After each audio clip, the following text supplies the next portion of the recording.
বলেছেন, তোমার কাছে যদি কেউ হাত বাড়ায় তুমি খালি হাতে ফিরে দিতে তুমি লজ্জিত। যে আরশের মালিক, তোমার খাজানায় কোনো জিনিসের কমি নাই।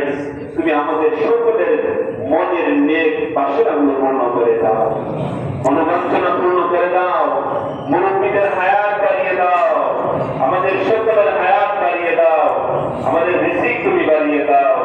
আমাদের আল্লাহ যারা প্রিয়জন কবরবাসী হয়ে গেছে তাদেরকেও তুমি মাফ করে দাও। আল্লাহ তুমি আমাদের সকলকে বিনা হিসাবে জান্নাতি হতে পারি আল্লাহ, সেই তৌফিক আমাদেরকে দান করো। যারা যে উদ্দেশ্যে দান করেছেন তাদের দানকে তুমি কবুল করো, নাজাতের ওসিলা বানিয়ে দাও। আল্লাহ তোমার ঘর বাইতুল্লাহ জিয়ারত করার তৌফিক দান করো। আল্লাহ বারবার জিয়ারত করার তৌফিক দান করো। ওয়াসির রওজার কাছে সালাম দেওয়ার তৌফিক দান করো।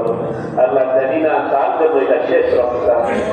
আল্লাহ তুমি আমাদের ভাগ্যে রমজান বারবার মিলিয়ে দাও, আমাদের হায়াত রিজিক তুমি বাড়িয়ে দাও।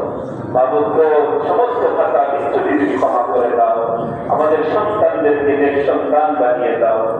আল্লাহ রাব্বি লা তাযারনি ফারদাহু ওয়া আনতা খায়রুল ওয়ারিসিন। রাব্বি আন্নী মাসানি আয-যুররু ওয়া আনতা আরহামুর রাহিমিন। আল্লাহ তুমি আমাদের অভিভাবক হয়ে যাও, আমাদের সবকিছু তোমার হাতে ছবি দিলাম, তুমি আমাদের জিম্মাদার।